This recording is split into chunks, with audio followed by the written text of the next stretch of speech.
समंदर दूर से देखने पर जितना शांत, खूबसूरत और नीले रंग की चादर ओढ़े हुए नजर आता है, उसके भीतर का सच उतना ही खौफनाक, गहरा और जानलेवा होता है। कहते हैं कि समंदर और प्यार में बहुत गहरी समानता होती है। दोनों ही शुरुआत में आपको अपनी लहरों से सहलाते हैं, एक हसीन ख्वाब दिखाते हैं, और जब आप उनके पूरी तरह से आदी हो जाते हैं, तब वो आपको ऐसी गहराई में खींच लेते हैं जहां से वापस आना नामुमकिन हो जाता है। ये कहानी भी उसी समंदर और उसी झूठे प्यार की है। एक ऐसा सफर जो शुरू तो हुआ था जवानी, पैसे, रोमांस और जश्न के नशे में, लेकिन उसे खत्म होना था एक ऐसे खूनी समंदर में जहां मौत एक झटके में नहीं आती, बल्कि हर पल तड़पाती है, जहां इंसान के चेहरे से अमीरी और दिखावे का नकाब उतर जाता है और उसकी असली फितरत बाहर आ जाती है। शहर की सबसे महंगी और आलीशान दुनिया से ताल्लुक रखने वाले ये 5 लोग अपनी अपनी जिंदगी में खोए हुए थे। सबसे पहले बात करते हैं किशु की। किशु, जो देखने में किसी हॉलीवुड स्टार से कम नहीं था, उसने सफेद रंग का एक स्लिम फिट शर्ट पहन रखा था, जिसके ऊपर के 2 बटन हमेशा खुले रहते थे। नीचे जेट ब्लैक रंग का स्टाइलिश पैंट। उसकी कलाई पर चमकती हुई लाखों की रोलेक्स घड़ी उसकी हैसियत का दिखावा कर रही थी, जो असल में उसकी पत्नी की थी। उसके बाल एकदम सेट थे और चेहरे पर एक बेहद स्टाइलिश और शार्प दाढ़ी थी। किशु की मुस्कान इतनी कातिलाना थी कि कोई भी लड़की उस पर फिदा हो जाए, लेकिन उस खूबसूरत चेहरे के पीछे एक लालची, धोखेबाज और अय्याश इंसान छिपा था, जो पैसों के लिए किसी भी हद तक जा सकता था। किशु की पत्नी थी वैष्णवी। वैष्णवी ने समंदर के सफर के लिए एक बेहद खूबसूरत नीले रंग की साड़ी पहनी हुई थी, जो समंदर की लहरों से मेल खा रही थी। वो एक बेहद अमीर खानदान की इकलौती वारिस थी। वैष्णवी का दिल शीशे की तरह साफ था। वो किशु से पागलों की तरह बिना किसी शर्त के प्यार करती थी। उसे लगता था कि किशु भी उसके लिए जान दे सकता है। वो इस बात से पूरी तरह अनजान थी कि किशु उससे नहीं, बल्कि उसके बैंक बैलेंस से प्यार करता है। इस ट्रिप पर वैष्णवी ने अपनी सबसे खास दोस्त जानवी को भी बुलाया था। करीब 30 साल की जानवी एक बेहद हॉट, बोल्ड और खूबसूरत महिला थी। उसने एक हॉट पिंक रंग का शानदार गाउन पहना हुआ था, जो उसके फिगर को और भी आकर्षक बना रहा था। उसकी नाक में चमकती हुई एक छोटी सी नोज रिंग उसकी खूबसूरती में 4 चांद लगा रही थी। जानवी तेज तर्रार थी। वो दुनियादारी समझती थी और इंसानों को पहचानने में माहिर थी। जानवी के साथ उसकी सगी छोटी बहन निधि भी इस ट्रिप का हिस्सा थी। निधि अपनी बहन के बिल्कुल उलट थी। करीब 30 की उम्र में भी उसने खुद को बेहद फिट और सेक्सी मेंटेन किया हुआ था। निधि ने समंदर के हिसाब से एक स्टाइलिश शॉर्ट पैंट और एक ट्रेंडी शर्ट पहनी हुई थी। साथ ही आंखों पर एक महंगा डिजाइनर चश्मा लगा रखा था। निधि बेहद रूड और जलनखोर किस्म की लड़की थी। वो हमेशा अपनी बहन जानवी से जलती थी। उसे वो हर चीज चाहिए होती थी जो दूसरों के पास हो। और अंत में इस क्रूज पार्टी का 5वां मेहमान था मयंक। मयंक किशु का पुराना दोस्त जरूर था, लेकिन फितरत में उससे बिल्कुल अलग। मयंक ने एक स्टाइलिश हाफ पैंट, एक बेहद अट्रैक्टिव प्रिंटेड हाफ शर्ट और सिर पर एक स्टाइलिश गोल वाला हैट पहना हुआ था। वो एक बहुत ही हैंडसम और सफल बिजनेसमैन था। मयंक मस्त मौला था। बातों में थोड़ा रूड जरूर था, लेकिन दिल का बहुत शरीफ और सच्चा इंसान था। उसे दिखावा पसंद नहीं था और ना ही वो लड़कियों के पीछे भागने वाला इंसान था। दोस्तों, वैष्णवी और किशु की शादी की सालगिरह का जश्न मनाने के लिए वैष्णवी ने ही एक प्राइवेट और बेहद आलीशान क्रूज बुक किया था। क्रूज पर हर तरह की सुख सुविधा, महंगी शराब और शानदार म्यूजिक का इंतजाम था। इस क्रूज का पायलट और कैप्टन था मैक्स। 50 के दशक में जी रहा मैक्स एक पुराना और अनुभवी समुद्री भेड़िया था। उसकी आंखों में एक अजीब सी खामोशी रहती थी। सालों पहले उसने अपनी पत्नी को एक समुद्री तूफान में खो दिया था, जिसके बाद से समंदर ही उसकी जिंदगी और समंदर ही उसका दुश्मन बन गया था। जब ये 5 रईसजादे अपने महंगे कपड़ों और घमंड के साथ क्रूज पर चढ़े, तो मैक्स ने उन्हें बस एक नजर देखा और स्टीयरिंग व्हील संभाल लिया। मैक्स जानता था कि अमीर लोगों के चौंचले समंदर की लहरों के आगे नहीं टिकते, पर उसे अपनी ड्यूटी निभानी थी। क्रूज ने हॉर्न बजाया और वो नीले पानी का सीना चीरते हुए गहरे समंदर की ओर निकल पड़ा। क्रूज के सबसे ऊपरी डेक पर रात का समय था। चांद की रोशनी समंदर के पानी पर चांदी की तरह चमक रही थी। ठंडी ठंडी हवाएं चल रही थीं। वैष्णवी अपनी नीली साड़ी में किसी अप्सरा जैसी लग रही थी। हवा से उसकी साड़ी का पल्लू उड़ रहा था। किशु पीछे से आया और उसने धीरे से वैष्णवी की कमर पर अपने दोनों हाथ रख दिए। वैष्णवी ने अपनी आंखें बंद कर लीं और किशु के सीने से लग गईं। किशु, मुझे ऐसा लग रहा है जैसे मैं दुनिया की सबसे खुशनसीब औरत हूं, वैष्णवी ने उसकी रोलेक्स वाली कलाई को चूमते हुए कहा। किशु ने एक झूठी लेकिन मदहोश कर देने वाली मुस्कान के साथ उसे अपनी तरफ घुमाया। उसने वैष्णवी के चेहरे से उड़ती हुई लटों को पीछे किया और उसकी आंखों में देखते हुए कहा, तुम्हारे बिना तो मेरी जिंदगी का कोई वजूद ही नहीं है वैष्णवी, तुम मेरी जान हो। किशु ने वैष्णवी को अपनी बाहों में जकड़ लिया। दोनों के बीच एक बेहद रोमांटिक और गहरा पल बन रहा था।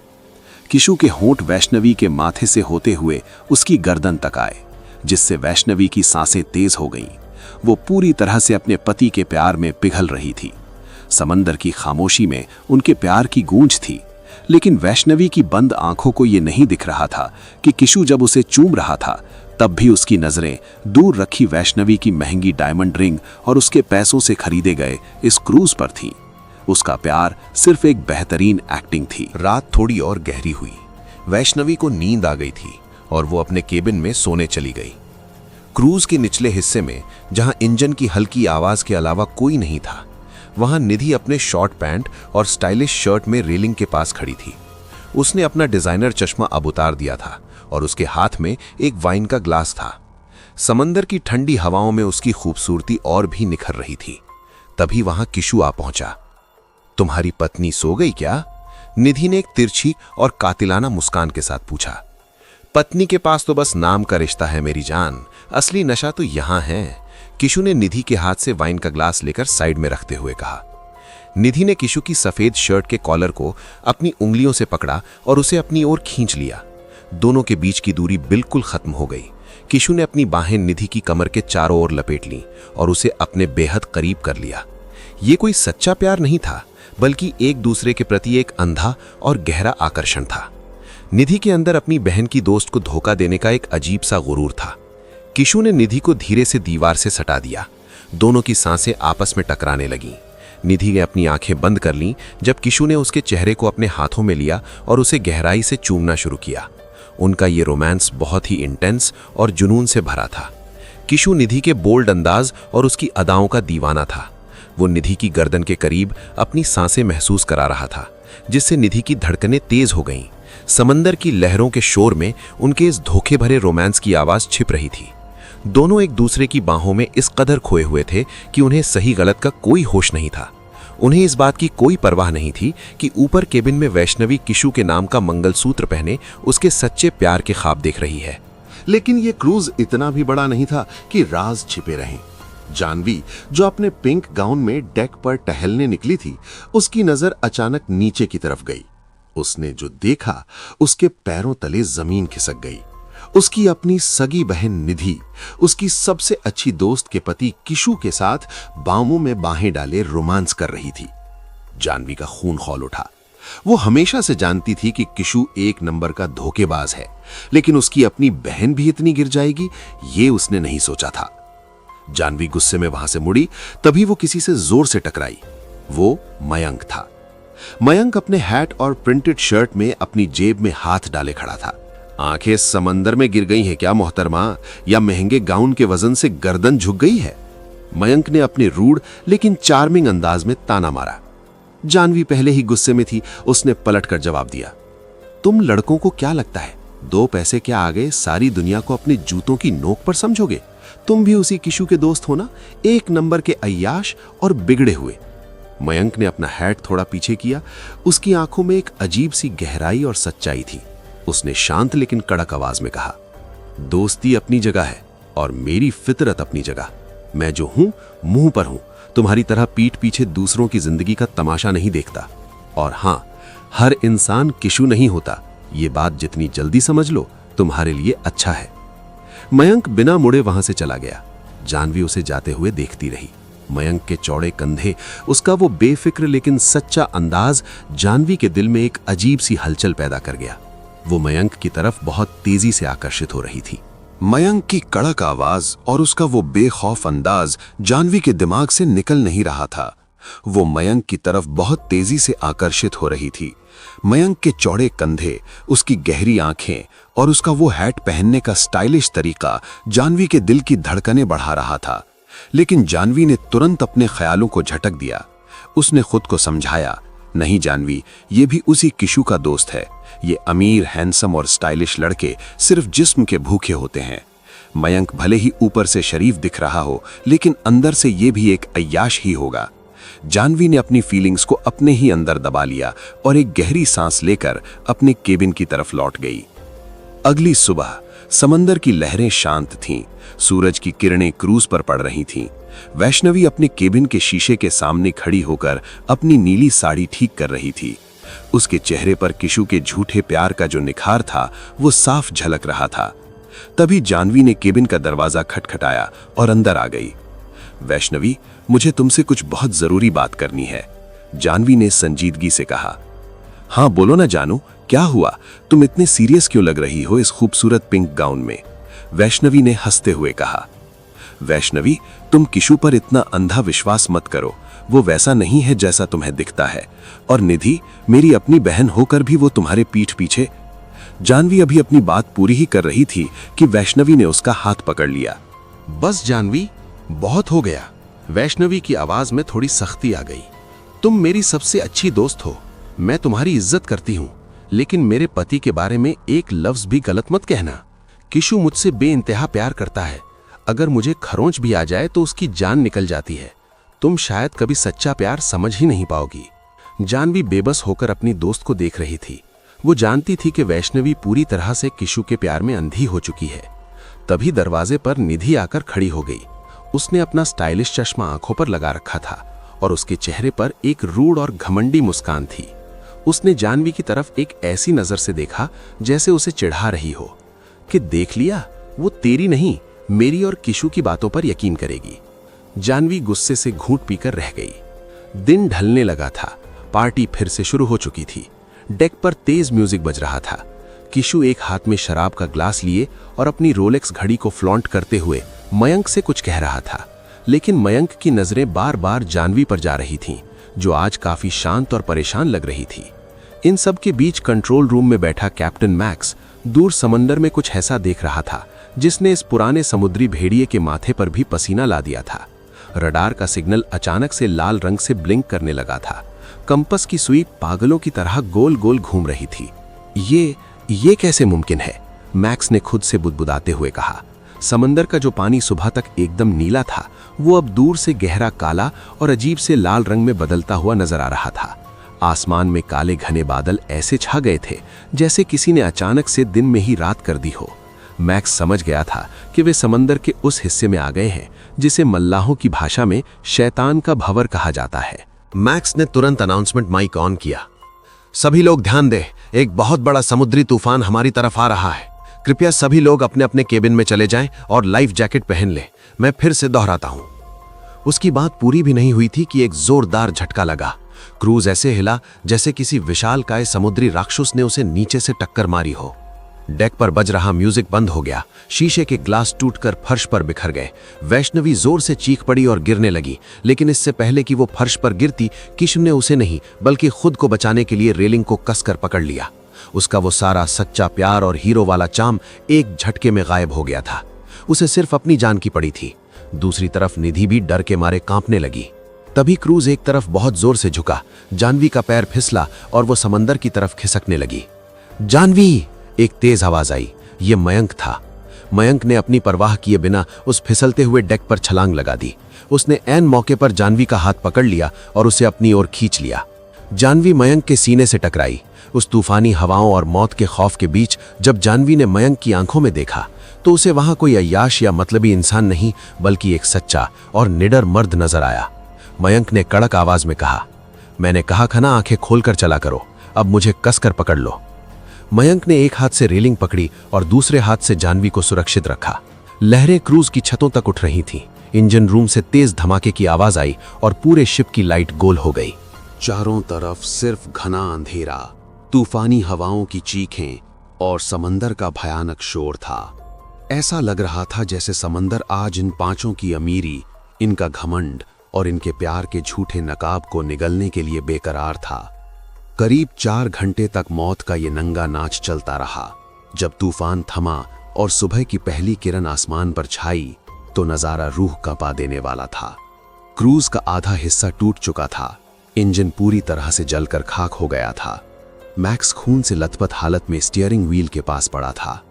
जब वे पांचों डरते कांपते डेक पर आए तो उन्होंने जो देखा उसने उनकी नसों में खून जमा दिया। चारों तरफ जहां तक नजर जा रही थी सिर्फ और सिर्फ समंदर था, लेकिन वो समंदर नीला नहीं बल्कि एक अजीब से गहरे लाल और काले रंग का था। कोई सिग्नल नहीं था, रेडियो काम नहीं कर रहा था, और सबसे खौफनाक बात यह थी कि मैक्स ने कांपती आवाज में कहा, हम दुनिया के नक्शे से बाहर आ चुके हैं। हम जहां हैं वहां से आज तक कोई जिंदा वापस नहीं गया। किशु की रोलेक्स घड़ी का शीशा टूट चुका था। वैष्णवी की नीली साड़ी फट चुकी थी और उसका किशु पर से विश्वास का पर्दा अब धीरे धीरे उठने वाला था। मयंक शांत लेकिन सतर्क था। निधि सदमे में थी और जानवी को एहसास हो रहा था कि अब उन्हें सिर्फ समंदर से नहीं बल्कि एक दूसरे की असली फितरत से भी लड़ना है। उनका जश्न खत्म हो चुका था और अब शुरू होने वाला था 280 दिनों का वो खौफनाक दिन, जहां उन्हें ये नहीं पता था कि अगली सांस मिलेगी भी या नहीं। दोस्तों, समंदर की सुबह आम तौर पर खूबसूरत होती है, लेकिन आज जो सुबह हुई थी वो मौत की चादर ओढ़े हुए थी। क्रूज का आधा हिस्सा टूटकर समंदर में समा चुका था। आसमान में अजीब से लाल और काले बादल छाए हुए थे और समंदर का पानी, वो नीला पानी अब एक खौफनाक गहरे लाल रंग में बदल चुका था, मानो किसी ने समंदर में खून मिला दिया हो। डेक पर सन्नाटा पसरा था। कैप्टन मैक्स खून से लथपथ था। उसके माथे से खून रिस रहा था और वो फटी फटी आंखों से उस लाल समंदर को देख रहा था। हम दुनिया के नक्शे से बाहर आ चुके हैं। मैक्स की कांपती आवाज ने उस खामोशी को चीर दिया। ये शैतान का भंवर है। यहां कंपास काम नहीं करता, रडार मर जाता है और इंसान अपनी इंसानियत भूल जाता है।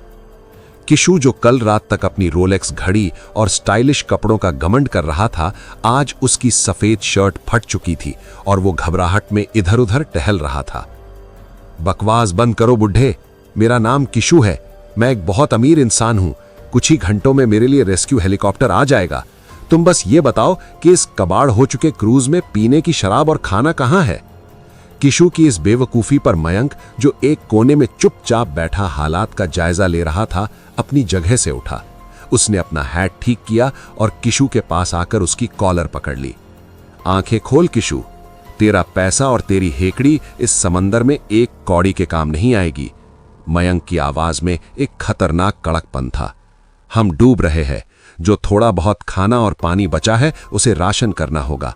अगर किसी ने होशियारी दिखाने की कोशिश की तो मैं उसे खुद इस लाल समंदर में फेंक दूंगा। जानवी दूर से मयंक को देख रही थी।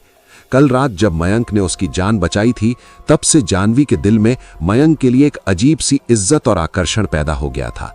उसे एहसास हो रहा था कि मयंक रूठ जरूर है, लेकिन इस खौफनाक जगह पर वही इकलौता मर्द है जो उन सब की जान बचा सकता है। शुरुआत में सबने सोचा कि 1-2 दिन में कोई ना कोई जहाज उन्हें ढूंढ लेगा, लेकिन जैसे जैसे दिन बीतते गए, सूरज की गर्मी उनके शरीर का सारा पानी सोखने लगी। 5 दिन बीत चुके थे। प्यास से सबके गले सूख रहे थे, होंठ फटने लगे थे। वैष्णवी की नीली साड़ी अब कई जगह से फट चुकी थी। उसके चेहरे का निखार गायब हो गया था, लेकिन इन सब के बीच भी उसका प्यार किशु के लिए कम नहीं हुआ था।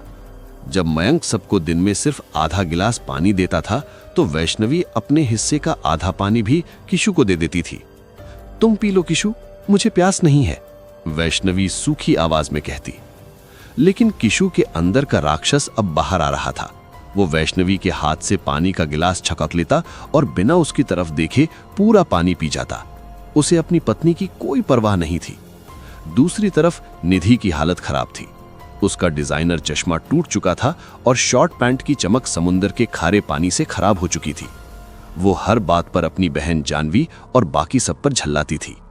मुझे यहां से निकालो, मैं यहां मरने के लिए नहीं आई थी, निधि रोज चीखती थी। 8वां दिन। क्रूज के बचे हुए हिस्से में सन्नाटा था। दोपहर की चिलचिलाती धूप से बचने के लिए सब अलग अलग कोनों में सुस्ता रहे थे। वैष्णवी ने अपने हिस्से का एक बिस्किट बचाकर रखा था। वो सोच रही थी कि किशु को भूख लगी होगी, वो उसे दे आएगी। वैष्णवी लड़खड़ाते कदमों से इंजन रूम के टूटे हुए हिस्से की तरफ गई, जहां किशु अक्सर अकेला बैठा रहता था। लेकिन जैसे ही वो वहां पहुंची, उसके कदमों तले जमीन खिसक गई। वहां किशु अकेला नहीं था, निधि उसके बहुत करीब खड़ी थी। दोनों के बीच कोई रोमांस नहीं चल रहा था, बल्कि एक तीखी बहस हो रही थी जिसने वैष्णवी की दुनिया उजाड़ दी।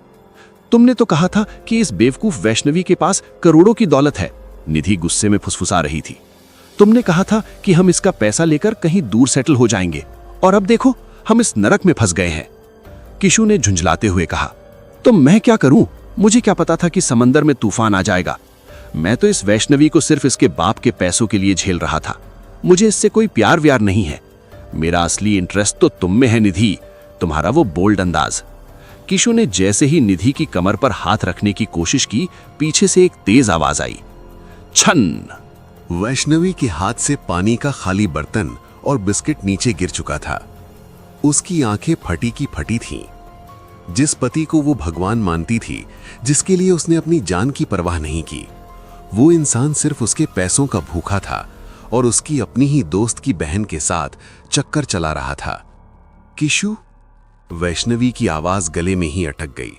उसकी आंखों से आंसुओं का सैलाब फूट पड़ा। किशु मुड़ा और वैष्णवी को देखकर एक पल के लिए घबराया, लेकिन फिर उसके चेहरे पर एक बेशर्म मुस्कान आ गई। अब दिखावा करने का कोई मतलब नहीं था। हाँ, सुन लिया तुमने, अच्छा ही हुआ। मैं पक चुका था तुम्हारी शक्ल और तुम्हारे इस बोरिंग प्यार से। वैष्णवी वहीं घुटनों के बल गिर पड़ी। उसका दिल समंदर की गहराई से भी ज्यादा गहरे सदमे में डूब गया था। तभी वहां जानवी और मयंक भी आ गए। जानवी ने जब पूरी बात सुनी तो उसका खून खौल उठा। उसने आगे बढ़कर अपनी सगी बहन निधि के गाल पर एक जोरदार तमाचा चढ़ दिया। तू मेरी बहन कहलाने लायक नहीं है, जानवी चीखी। मयंक ने किशु का कॉलर पकड़ा और उसे एक जोरदार मुक्का मारा। किशु दूर जाकर गिरा। मयंक ने कड़क आवाज में कहा, जानवर है तू किशु, इस खूनी समंदर से भी ज्यादा खूंखार तू है। अगर आज के बाद तूने या इस लड़की ने वैष्णवी के आसपास फटकने की भी कोशिश की तो मैं तुम दोनों को शार्क का खाना बना दूंगा। जानवी ने वैष्णवी को गले लगा लिया। वैष्णवी कुछ नहीं बोल रही थी। उसकी आंखों के आंसू सूख चुके थे। इंसान जब अंदर से पूरी तरह टूट जाता है तो वो खामोश हो जाता है। अब ग्रुप पूरी तरह से बढ़ चुका था। किशु और निधि एक तरफ रहते थे, जबकि मयंक, जानवी, वैष्णवी और कैप्टन मैक्स दूसरी तरफ। मयंक और जानवी के बीच अब एक अनकहा सा रिश्ता बन रहा था। जानवी को मयंक में एक रक्षक, एक सच्चा इंसान नजर आता था। जब रात को ठंड बढ़ती तो मयंक अपनी शर्ट उतारकर जानवी और वैष्णवी को ओढ़ा देता और खुद ठंडी हवाओं में पहरा देता। लेकिन 14वें दिन समंदर ने अपना सबसे भयानक रूप दिखाना शुरू किया। कैप्टन मैक्स, जो अब तक शांत था, वो अचानक खड़ा हो गया।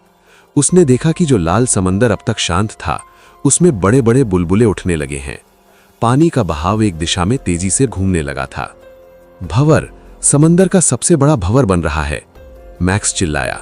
सब लोग किसी मजबूत चीज को पकड़ लो। 15वें दिन की दोपहर वो कोई आम तूफान नहीं था। क्रूज के ठीक नीचे समंदर ने एक विशाल काय भंवर का रूप ले लिया।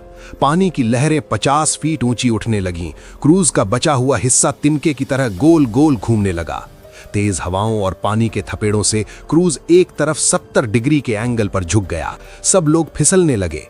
मयंक ने एक हाथ से लोहे के पाइप को पकड़ा और दूसरे हाथ से जानवी को अपनी ओर खींच लिया। लेकिन क्रूज के दूसरे छोर पर किशु फिसल गया। वो सीधा समंदर की तरफ जा रहा था। उसने बचने के लिए हाथ पैर मारे, लेकिन वो क्रूज के बिल्कुल किनारे पर लटक गया। उसके नीचे वो खौफनाक लाल खूनी समंदर उबल रहा था।